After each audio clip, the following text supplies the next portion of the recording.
Con l'allungamento dell'aspettativa di vita, le malattie legate alle demenze sono in costante crescita. Tra queste, una delle più comuni purtroppo è l'Alzheimer. Segui questo video fino alla fine se vuoi saperne di più, che cos'è, quali sono i sintomi, quali sono i fattori di rischio e quelli protettivi e cosa la scienza è riuscita a trovare per cercare di bloccare il decorso di questa malattia. Ciao a tutti e benvenuti in questo nuovo video. Io sono Jacopo, studente appassionato di psicologia, desideroso di divulgare in modo semplice e chiaro i molti aspetti affascinanti di questa disciplina. Venite quindi con me a scoprire i segreti della nostra mente.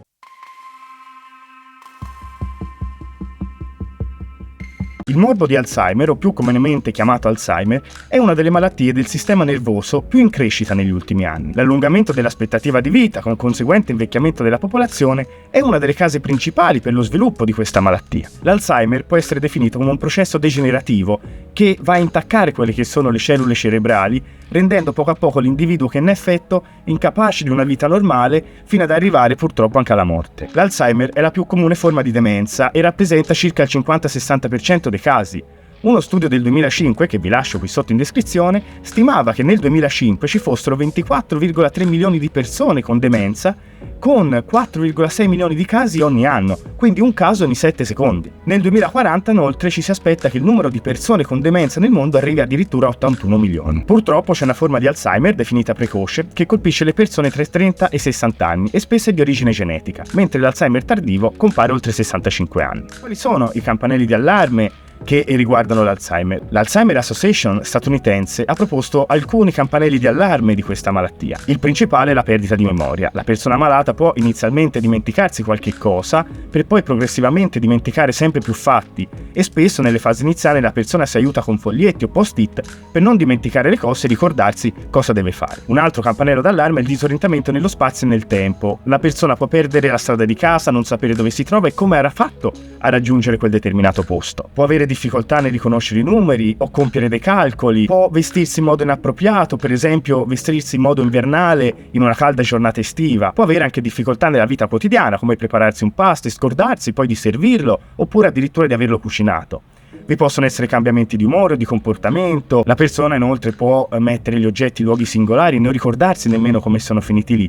E un altro campanello d'allarme riguarda i problemi del linguaggio. A volte ha difficoltà anche nelle parole semplici, a volte vengono anche sostituite con altre improprie. Quali sono però i sintomi di questa malattia? La demenza di Alzheimer è una malattia genetica complessa, neurodegenerativa, quindi con una morte cospicua di quelle che sono le cellule nervose, che comincia con un danno cognitivo, quindi una perdita di memoria. I pazienti con questa malattia perdono progressivamente la loro capacità di formare con successo nuove memorie e, oltre alla memoria, inizia ad essere colpito anche il ragionamento, il linguaggio, la progettazione e l'autonomia, e spesso i soggetti terminano immobili o veramente poco mobili. Vediamo ora quali sono le cause di questa malattia. La causa dell'origine dell'Alzheimer sembrerebbe essere legata all'alterazione del metabolismo di una proteina, la proteina precursore della beta-amiloide, detta APP, che per ragioni ancora sconosciute a un certo punto della vita di alcune persone inizia a venire metabolizzata in modo alterato, portando alla formazione di una sostanza neurotossica chiamata beta-amiloide, che si accumula lentamente nel cervello, portando a una morte neurale progressiva. Solo nel 5% dei casi l'Alzheimer è dovuto a un problema genetico. Quali sono ad oggi i trattamenti più conosciuti e più utilizzati? La terapia sintomatica del morbo di Alzheimer mira ad arginare tutte le principali manifestazioni della patologia, quindi deficit di memoria, dell'attenzione, le difficoltà di apprendimento, gli episodi di aggressività, i cambi di personalità. È bene precisare sin da subito che i trattamenti sui sintomi non vanno a bloccare il decorso della malattia, che purtroppo invece andrà inesorabilmente avanti. Sebbene non permetta di bloccare l'avanzamento dell'Alzheimer, questo trattamento, se incominciato nelle fasi precoci della malattia, aiuta a mantenere a lungo le funzioni cognitive del paziente. Una gestione tempestiva della malattia si basa su una diagnosi precoce della patologia e, per una diagnosi precoce, è fondamentale conoscere e non sottovalutare le prime avvisaglie classiche della demenza, un po' quei campanelli d'allarme che abbiamo visto poco fa nel video. Non entro comunque nel merito di quelli che sono i farmaci utilizzati perché non è il mio campo, potrei dire anche delle inesattezze. Infine, un metodo di intervento che sembra essere efficace per migliorare il benessere psicologico del malato è quello di occupare la sua giornata con attività e oggetti che ricordano le attività che svolgeva prima dell'avvento della malattia. È importante far rivivere nel paziente questi ricordi, seppur momentanei, per permettere loro di trascorrere un po' di tempo con ciò che amano fare. Vediamo ora quello che è il ruolo della famiglia nell'accudire e nel gestire un malato di Alzheimer. Chi ha avuto o è venuto a conoscenza di persone che si sono purtroppo dovute occupare di un malato di Alzheimer saprà sicuramente le difficoltà che ha incontrato.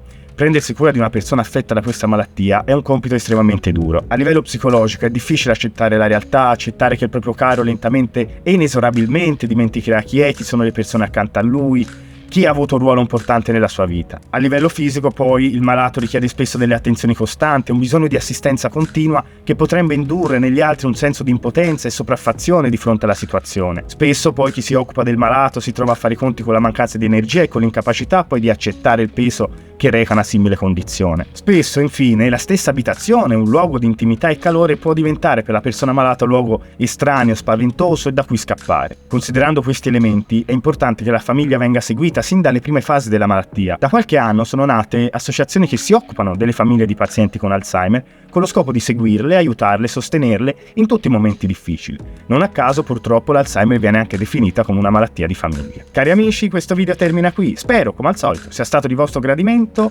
Vi invito a lasciare un commento qua sotto nel box con osservazioni, critiche, domande o anche per raccontare semplicemente la vostra esperienza se purtroppo avete avuto a che fare con pazienti con questa malattia. Vi ricordo di iscrivervi al canale, di lasciare un like e ci vediamo al prossimo video. Ciao!